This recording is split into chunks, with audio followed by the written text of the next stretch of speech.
Okay, so I'm going to also talk a little bit about student engagement. I didn't do any research on this, but it's just something that I've been sort of doing empirically in the classes that I teach, and it's called a quick write. And really, a quick write is a sort of a shortened written response to a question or prompt. And hopefully you all have a piece of paper because I'm going to make you do some, of course. So it wouldn't be right to not have you experience this. So an example would be what was listed here. The class was asked a quick write on Macbeth's motivation to kill King Duncan. Of course, my name's Duncan, so that's why I picked that example. So I guess my first question is, has anyone ever done a quick write in their class? Ever used that technology? So one, so that's great. And how did you find it? Good? So there's your first quick write, so you'll have a piece of paper. So just take a minute or two to answer this question, which is, what are you hoping to learn from this session?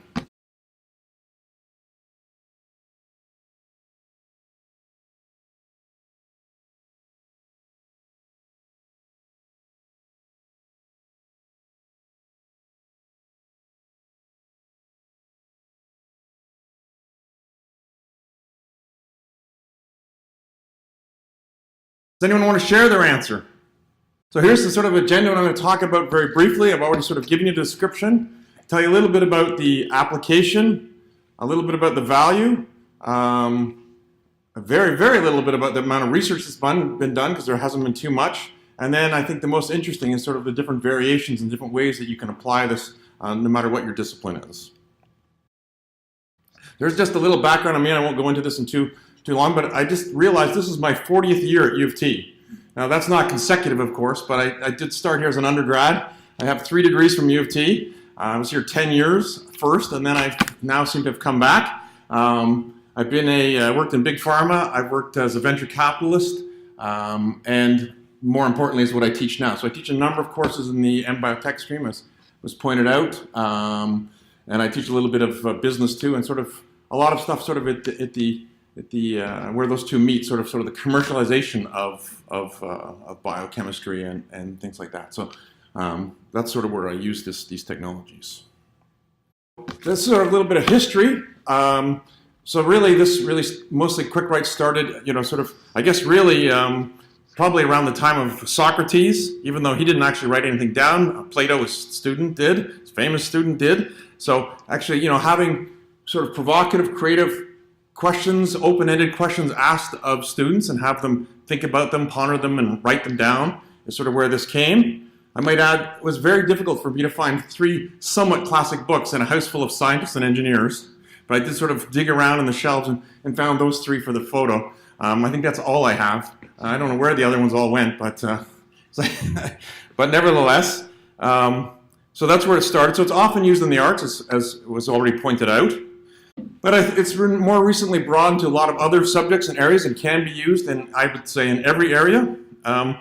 Again, using open-ended questions, but I think the shift maybe is a little bit less on the sort of creativity, a little bit more on the sort of critical thinking. How does, sort of in the science side, more about sort of critical thinking, how could this be applied to this or that, and I'll get into that in a little bit shortly. This is actually a diagram drawn by hand in my master's thesis in 1986. Long time ago. Quick writes really integrate sort of 3 different sorts of pedagogical components. The first is sort of what you think of the normal sort of pop quiz, which obviously we all know can be used sort of diagnostically before a class, sort of formative during class, and really that's the major use that I use it for. It's also sort of the same thing when you just ask your class, no matter what the size. Most of my classes are fairly small, between 15 and 50 students, so I don't have the big, huge ones. But you're asking the class a general sort of open-ended question, hoping someone will put up their hand and actually answer it for you to kind of keep it moving a little bit. So obviously for formative, and also you can use it, summative too if you'd like. And we'll get into that a little bit more. Obviously most of the questions in quick writes are open-ended. They don't have to be, but that's sort of the general sort of thing. You're trying to spark either creativity in the arts or sort of critical thinking in the sort of science side. What I really like about quick writes is they're inclusive. And what I mean by that is everyone writes down an answer. So even if you don't share it, you're all thinking about it. Usually, if you're in a big class, especially some of the classes that I teach, there's 2 or 3 students who answer every question. And the others don't have a chance, and they're probably, because they've probably given up after the first 3 times, they're not even thinking about the question, they're not even listening to you, they're back on their phones as well. So this is a way to get everybody somewhat involved, even if you'd never hear from them and see them, at least they're sort of thinking it on their own. So that's what I really like about this, that they all get this chance to answer or think about those very creative or critical kind of thinking type questions. And of course, the other thing it allows you to do, depending on the type of open-ended question that you ask, is to really reflect, right? So that, again, you have much more engagement, you have some self-evaluation. And the other thing I find, even for the most introverted people, is that it tends to make them more interactive. They already have the answer in front of them. So now when you ask them to say it, verbally, they sort of say, oh, I already have the answer. It's not that they have to just sort of, wing it on the fly, which some people are very good at. Others fear, more than death in presenting. So that's the kind of thing that's really great about this. And so you get lots of people coming up, and I find that almost all of the class eventually get involved in this after a few classes. So here's our second quick write. What additional value or advantage do you see with this quick write tool?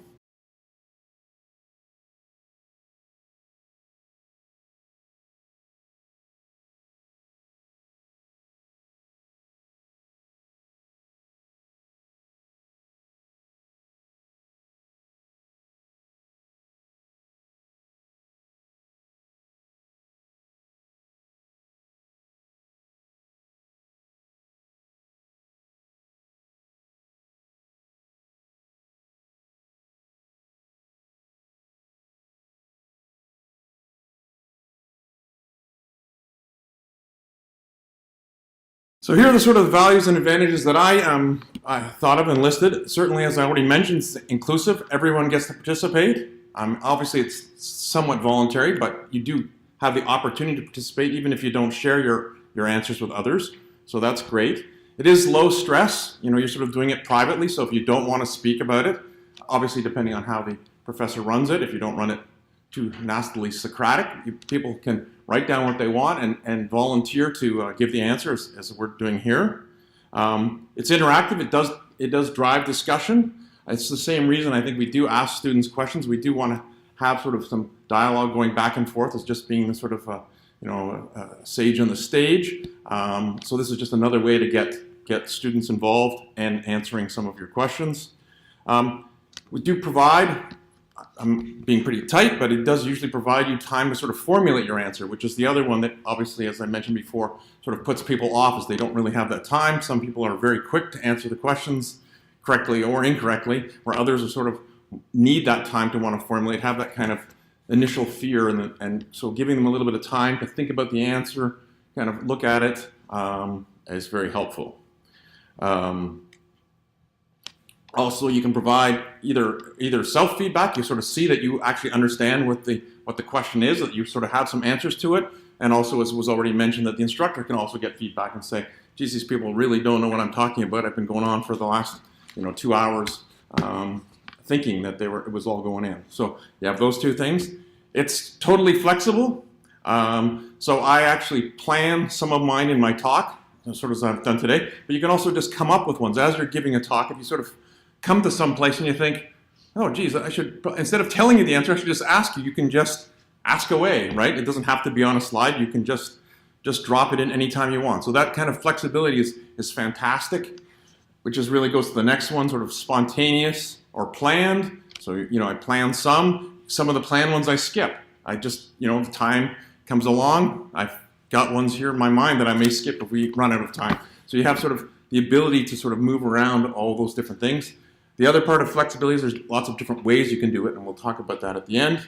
And the last thing is it can be used for attendance as well, as sort of a byproduct, which I didn't really realize when I was doing it, but it's quite useful. And it also can be used for grading, but I would sort of hesitate on that one because I don't think grading is really what you want to do with this tool. You want this tool to sort of have that privacy, low stress, all those other things. So grading's not usually, so the way I grade for attendance, but I don't actually grade the quality of the quick write. So I do collect them after class and just sort of say, yeah, you were here and you wrote some stuff down. You try, I don't even read the stuff, I just sort of, unless it's a question about feedback, but generally I just say, yeah, they wrote a lot of words, that's great, we talked about it in class, end of story. So I think grading you have to be careful about. I think sometimes you might want to do it that way, but you sort of want to introduce that sort of as a special case that we're going to grade this one today. So it kind of moves it more back into the sort of pop quiz, the full pop quiz kind of model. And so you have to kind of be careful that you're not confusing the audience.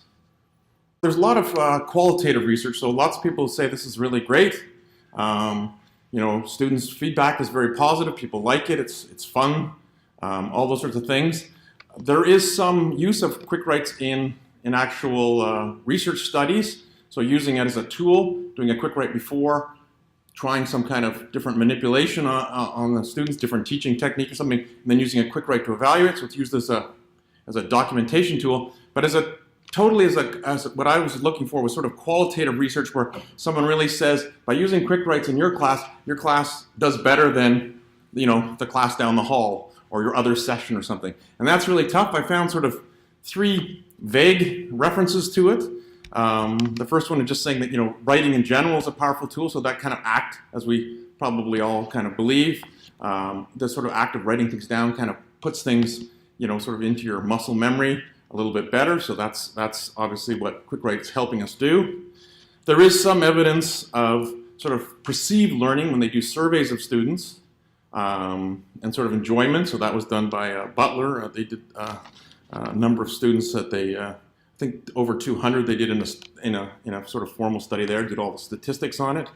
And then the last one, which is maybe the most relevant one, was in 50 students. It was actually done in South Africa, and they showed a 76% of people had a positive experience, but they really, and everyone did better, but they couldn't really show a difference between the quick write and the non-quick write group. Now the problem, of course, is quick write is just one small part of many, many confounding factors. So I think that's what it makes it really difficult to do. They didn't have the same professor even teaching it, so there were lots of difficult sort of, you know, these kind of, you know, types of studies are very, very difficult to sort of really come up with nice, clean, kind of, you know, 6 white mice in a cage kind of experiments that as a biochemist I like to do, right?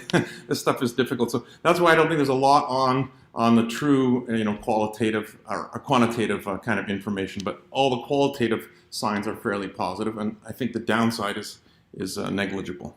So this is just a couple of comments that I extracted from some students. I'll just give you a minute to read those, but they're all very, of course, positive, and sort of reinforce some of the things I've already told you about the kind of advantages of quick writes.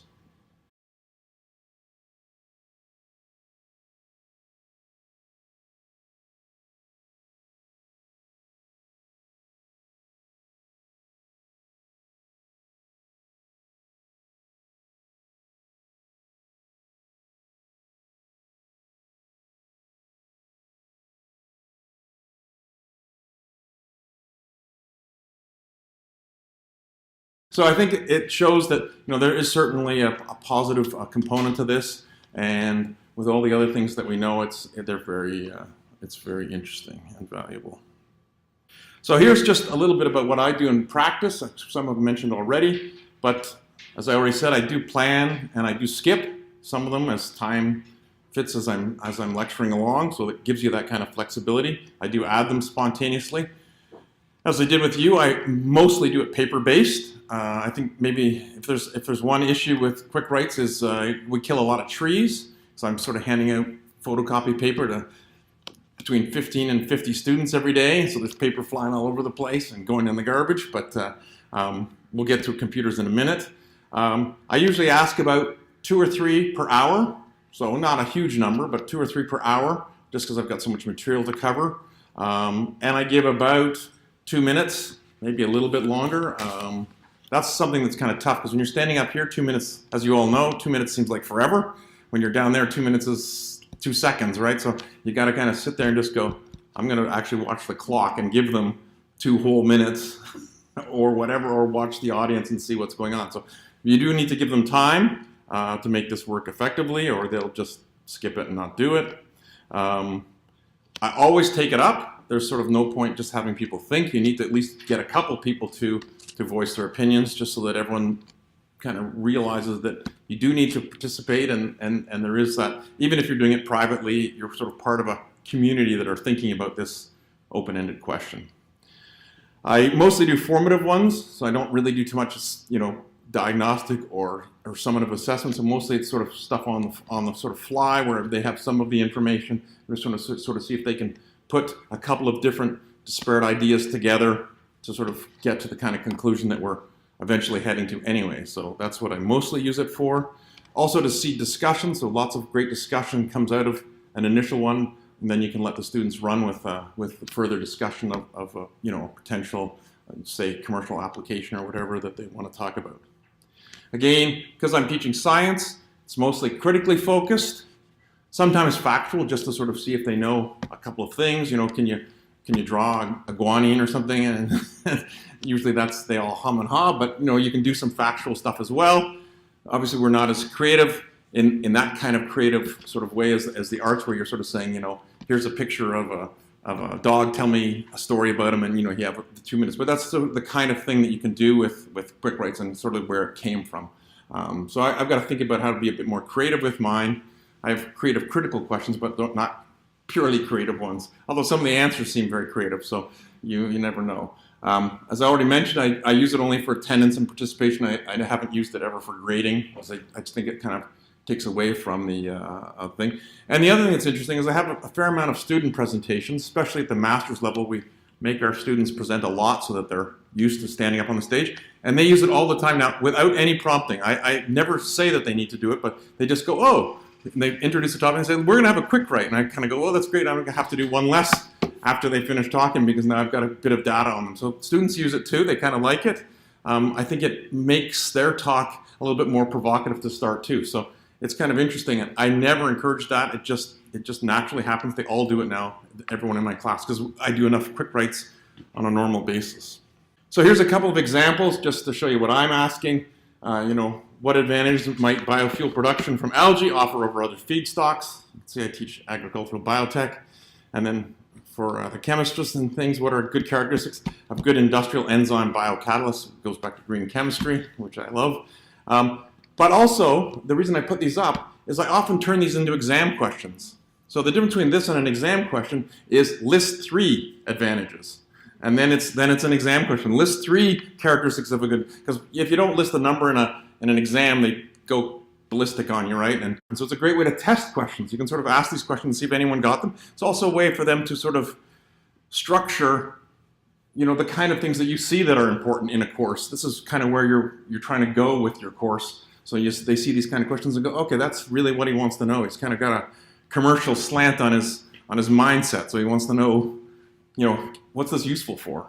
So I mentioned computers. Just as a quick screen of Go Soapbox, which is the one I use. It's sort of a clicker technology. But clearly you can use quick writes on computers. You could use it on Quirkus. Everyone could log on to their account and enter it in a box. You could do it any different way. I have never used Top Hat. You could use that. I use Pure Scholar. You could do it in Pure Scholar. Almost any tool could use this. The issue I have a little bit with computers is what you mentioned before, Dr. Wang, is they'll get off and start watching the hockey game at the end. So paper is it's quick, it's simple, and it's not as interesting and distracting. I guess they could make airplanes out of it, but that hasn't happened yet. The paper's just sort of simpler, so you're not getting computers out, although many have it. So, I do kind of worry about the trees at the same time. But, there's trade-offs and everything, right?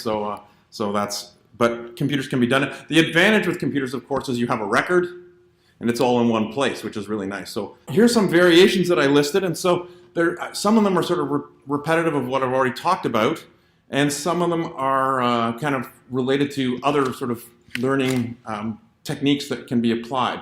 So obviously, some of you may have done entry-exit tickets, so that's something that can be done. Summarize in your own words. Wake up the class. So sometimes just because you see that they're all falling asleep, it's time to do something, so you say, okay, it's time for a quick write. And they all scramble around, at least kind of, some of them wake up anyway, so it's useful for that, just to kind of cause trouble, make them do something sort of physical, at least a little bit physical anyways. You can do work in groups, so that helps too. You can have people chatting together. So far we've really only talked about doing it yourself. You can do multiple choice. I put up multiple choice questions and just ask them to write down the answer, usually with support, because that makes it a little bit better answer. So you're saying, yeah, A, I believe that, but because this or that or the other thing, so that's a good way to do it. I've also done multiple choice with computers, so you can kind of, but once you've sort of got the quick write paper in front of you, just keep using the same tool. It's much easier. Certainly, as I said, you can have drawings and figures on the slide and say, what does this drawing mean? Or, what is this reaction sequence about? And someone can write that. On the other hand, they can draw, they can do calculations, small ones hopefully. They can draw sequence chains of, a sort of network diagram of how this affects that. So all those sorts of things, so you can do it sort of visually as well. If you've got a piece of paper, you can draw all over it. We talked about soliciting feedback, we talked about students. A couple more. I do some case-based teaching as well, so you can predict outcomes. You can say, okay, now what is, CEO Sue going to do next? And they can write that down, and then of course you reveal the rest of the case. So that type of stuff. Probably even what chemical reactions are going to do next when you mix these two things. Are they going to react? What are they going to turn into? Could probably do. Use it to start debates. So again, you can look at what are the pros and cons, and then have people then eventually figure out what people's answers are and divide up the class and start a debate based on that initial sort of input. We talked about computers, we talked about exams, we talked about attendance. So the last three, of course, come to this. How could you use quick writes in your course? I need you to fill in the last three for me.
I'll give you two more. Did quick writes improve this presentation? And will you try them out in your classroom? So those are the easier ones than the last one. The variations are more important.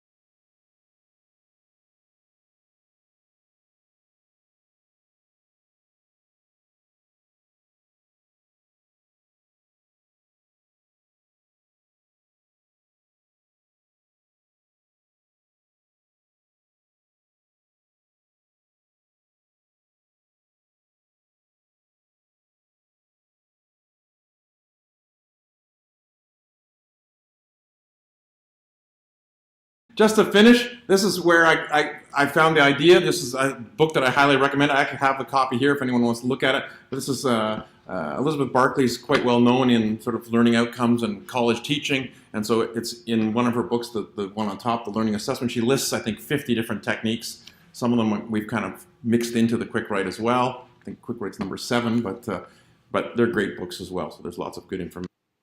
This has been a live recording from my March 9th, 2019 presentation at the University of Toronto Faculty Association Challenges and Strengths 2 conference. It's also been a Hexagon Innovating production. Copyright 2019.